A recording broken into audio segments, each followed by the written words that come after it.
Hello guys, welcome at our YouTube channel. आज की video में हम पढ़ेंगे 11th क्लास की हिंदी की बुक अंतरा बुक का आज हम पढ़ेंगे चैप्टर नंबर 5 जिसका नाम है ज्योतिबा फुले। इस चैप्टर को लिखा है हमारी लेखिका ने जिनका नाम है सुधा अरोड़ा। इस चैप्टर को फुल एक्सप्लेन करेंगे हम इस वीडियो के अंदर। इसके बाद आपको किसी भी वीडियो को देखने की कोई ज़रूरत नहीं है, आपका फुल चैप्टर एक्सप्लेन हो जाएगा। अगर इस चैप्टर के आपको चाहिए नोट PDF के रूप में तो वो भी आपको प्रोवाइड करा दिए जाएंगे। डिस्क्रिप्शन में आपको लिंक दे दिया गया है, आप वहाँ से नोट डाउनलोड कर सकते हैं। ये चैप्टर आपके सेकंड टर्म का के सिलेबस में है। तो स्टार्ट करते हैं अपना ये आज का चैप्टर। चैप्टर को स्टार्ट करने से पहले सबसे पहले हम इस चैप्टर का पढ़ेंगे थोड़ा सा पार्ट का परिचय यानी कि इंट्रोडक्शन, ताकि ये चैप्टर हमें आसानी से समझ में आ सके। ये चैप्टर है, ये दो व्यक्तियों के जीवन के ऊपर है पूरा चैप्टर। सबसे पहले व्यक्ति हैं जिनका नाम है ज्योतिबा फुले और सेकंड जो है वो है इनकी वाइफ जिनका नाम है सावित्री फुले। इन दोनों के जीवन और उनके संघर्ष के बारे में ये पूरा चैप्टर जो है लिखा गया है। ये दोनों जो थे ज्योतिबा फुले और सावित्री बाई, इन्होंने हमारे देश के अंदर शिक्षा का प्रचार करा था, जिसकी वजह से इन्हें बहुत बड़े बड़े संघर्षों का सामना करना पड़ा था। इन्होंने बताया था कि शिक्षा जो है सभी के लिए, सभी जातियों के लिए है, सभी वर्ग के लिए है, सभी वर्ण के लिए है और शिक्षा जो है सभी को समान मिलनी चाहिए। इसके खिलाफ इन्होंने आवाज़ उठाई थी कि लोगों को आखिर समानता का व्यवहार शिक्षा में मिलना चाहिए। तो स्टार्ट करते हैं अपना आज का फर्स्ट टॉपिक।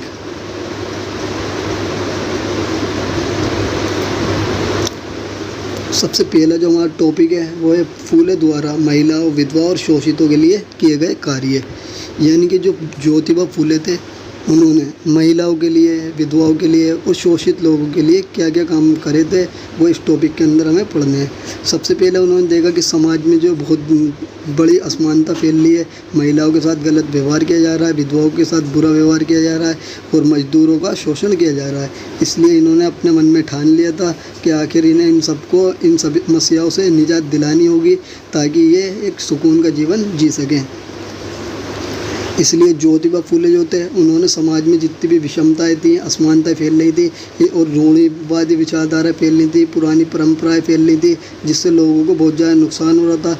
इन्होंने ऐसी सारी परंपराओं को, विषमताओं को, असमानताओं को ख़त्म कर दिया था ताकि लोग एक सम्मान का जीवन जी सके। इन्होंने लोगों के लिए अधिकारों की मांग उठाई थी कि लोगों को अच्छे जीवन जीने के लिए अधिकार मिलना चाहिए ताकि कोई भी उनका शोषण ना कर सके।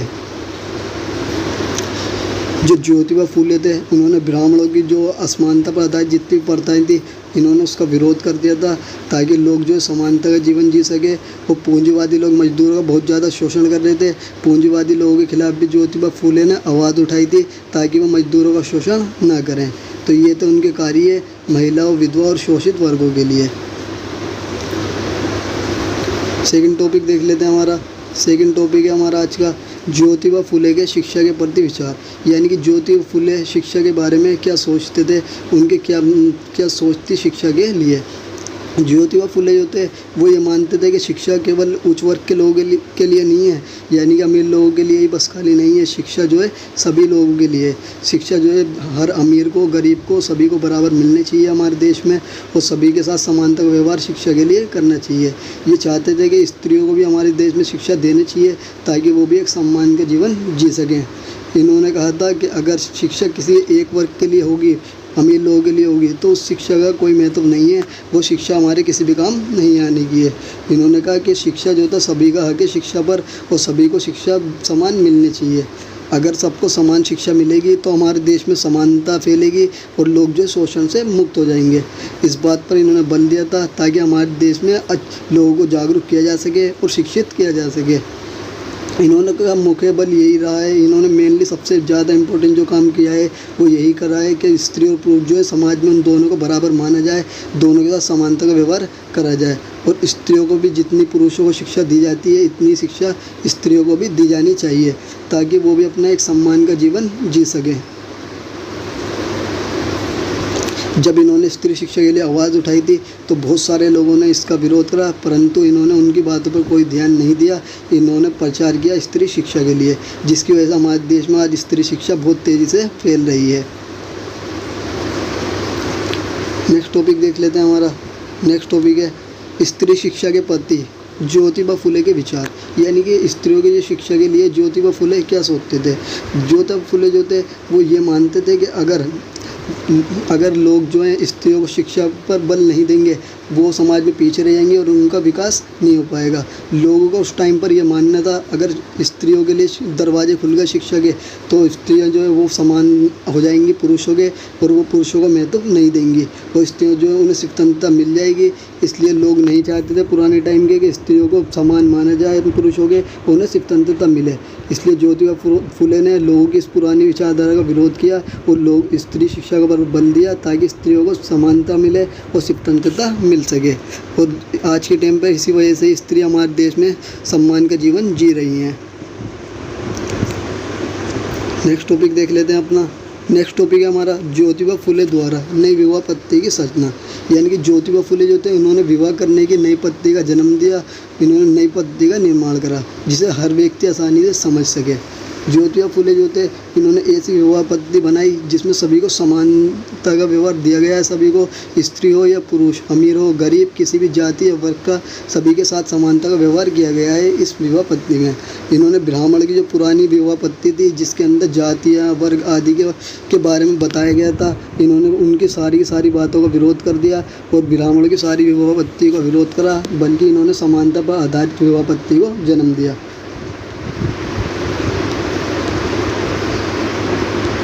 इन्होंने जितने भी पुराने संस्कृति या मंत्र थे जिसकी वजह से लोगों के साथ असमानता का व्यवहार हो रहा था, इन्होंने सारे मंत्र हटा दिए और लोगों को समानता का व्यवहार करने पर बल दिया। इन्होंने ऐसी विवाह पद्धति को जन्म दिया जिसके अंदर ऐसे मंत्र रखे गए जो कि वर हो या वधू वो आसानी से समझ सकते थे। दोनों आसानी से कोई भी विवाह कर सकता था इनकी पद्धति के द्वारा। हर जाति के वर्ग के लोगों के लिए सुविधा थी इस विवाह पद्धति में, जिसे लोग बहुत तेज़ी से अपना रहे थे और लोगों ने इसे बहुत ज़्यादा इस विवाह पद्धति को पसंद किया था। नेक्स्ट टॉपिक हमारा फुले द्वारा महात्मा की उपाधि लेने से मना करना। जब लोगों ने देखा कि ज्योतिबा फुले लोगों की भलाई के लिए काम कर रहे हैं और समाज में जागरूकता फैला रहे हैं तो लोगों ने सोचा कि ज्योतिबा फुले को गांधी जी की तरह महात्मा की उपाधि देनी चाहिए।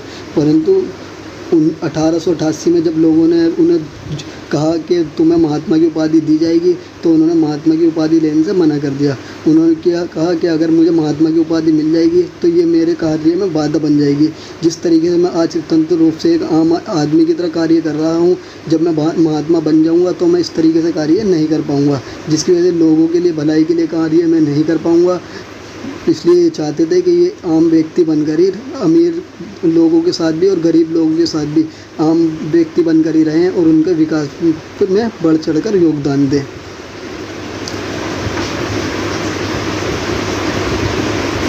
नेक्स्ट टॉपिक है हमारा सावित्रीबाई की पढ़ने में रुचि। यानी कि सावित्रीबाई जो थी वो ज्योतिबा फुले की पत्नी थी।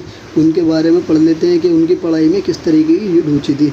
जो ज्योतिबा फुले थे वो ये चाहते थे कि उनकी जो पत्नी है वो बहुत ज़्यादा पढ़ाई लिखाई करें और हमारे देश में शिक्षा का प्रचार करें। इसलिए ज्योतिबा फुले जो थे उन्होंने सावित्रीबाई को मराठी भाषा सिखवाई, अंग्रेजी सिखवाई और कई सारी भाषाएं सिखवाई ताकि वो लोगों को भी इन भाषाओं के बारे में बता सकें। जो सावित्रीबाई थी उनकी भी बचपन से ही पढ़ने में रुचि थी।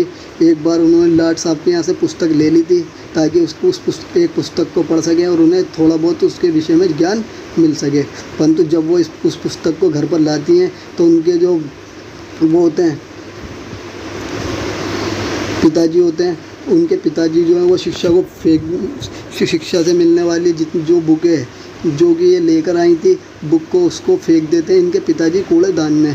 परंतु ये कूड़ेदान में से बुक को उठा लेती हैं और उसे अपनी विवाह के बाद पढ़ती हैं, जिसकी वजह से इन्हें अच्छी शिक्षा प्राप्त होती है।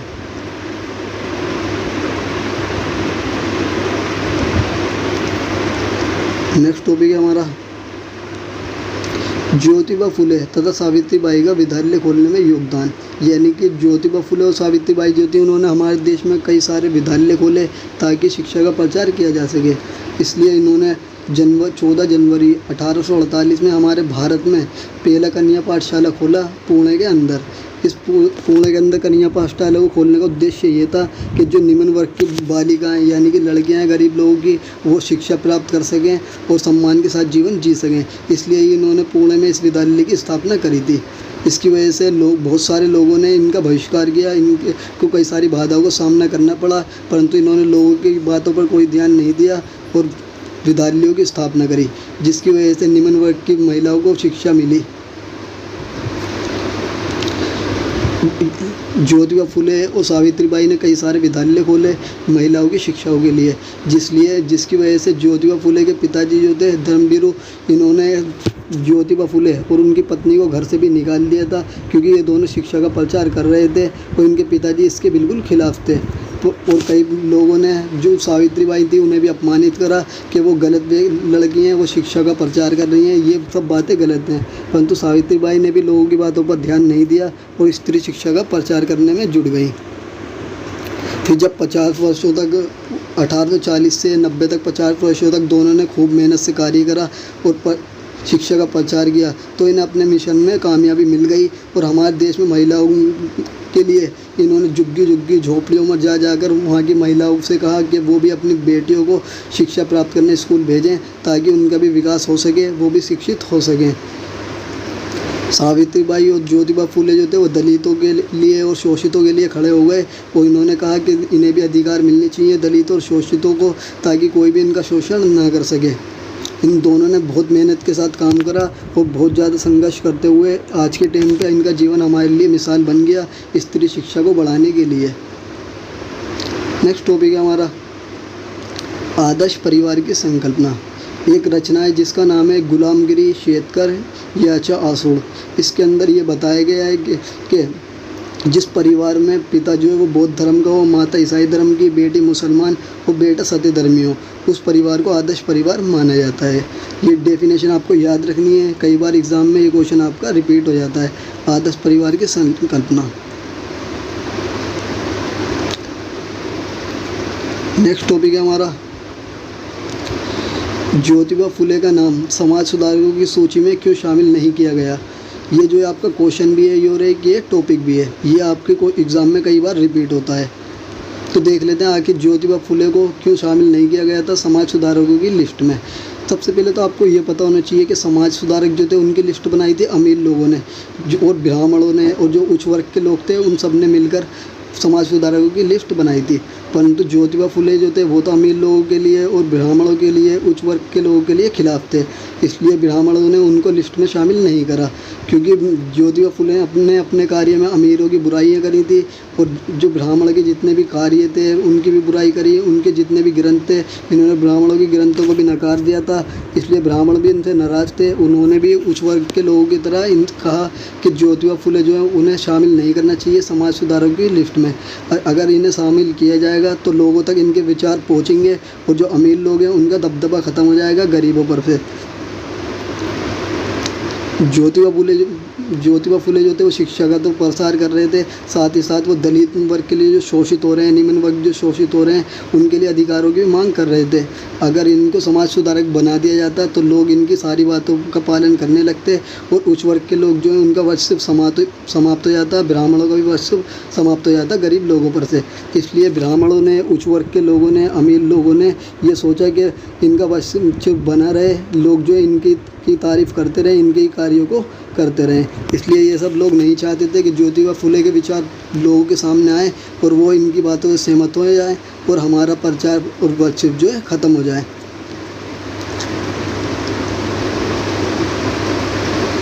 नेक्स्ट जो क्वेश्चन है हमारा, और ये हमारा नेक्स्ट टॉपिक भी है, ज्योतिबा फुले और सावित्री कैसे एक और एक मिलकर 11 हो गए। ये टॉपिक जो है इस क्वेश्चन भी है और ये एक टॉपिक भी है। ये बहुत ज़्यादा आपके एग्ज़ाम में रिपीट होता है और ये बहुत ज़्यादा इम्पोर्टेंट क्वेश्चन है। देख लेते हैं इसका आंसर। ज्योतिबा फुले, जैसे कि हमने पढ़ा है कि ज्योतिबा फुले और सावित्रीबाई ने स्त्री शिक्षा के लिए बहुत ज़्यादा मेहनत करी है और स्त्री शिक्षा को फैलाने में इनका बहुत ज़्यादा योगदान रहा है। इन्होंने घर घर जाकर किसानों, गरीबों और अछूतों की झुग्गी झोपड़े में जाकर इन्होंने कहा कि लड़कियों को पाठशाला भेजो ताकि लड़कियों को शिक्षा मिल सके। इन्होंने कई वर्षों तक लगातार काम किया, जिनकी वजह से इन्हें बहुत सारी बाधाओं का, समस्याओं का सामना करना पड़ा। लोगों ने इनकी बुराइयां भी करी और इनके पिताजी ने भी इन्हें घर से निकाल दिया, परंतु ये नहीं रुके। इन्होंने अपनी मेहनत के साथ अपनी मेहनत करते हुए सावित्रीबाई के साथ मिलकर इन्होंने विद्यालयों की स्थापना करी हमारे देश के अंदर और स्त्री शिक्षा का प्रसार करा, जिसकी वजह से आज के टाइम पे हमारे देश में कई सारी लड़कियां जो है आज पढ़ाई लिखाई कर रही हैं और देश का नाम रोशन कर रही हैं। ज्योतिबा फुले जो है वो सावित्रीबाई ने अपने मिशन में सफलता हासिल कर ली थी और स्त्री शिक्षा का इन्होंने प्रसार कर दिया था हमारे देश के अंदर। तो इस तरीके से ये दोनों मिलकर 1 और 1 11 हो गए और इन्होंने अपने कार्य में सफलता प्राप्त की। तो आज की वीडियो में इतना ही। Thank for watching. धन्यवाद।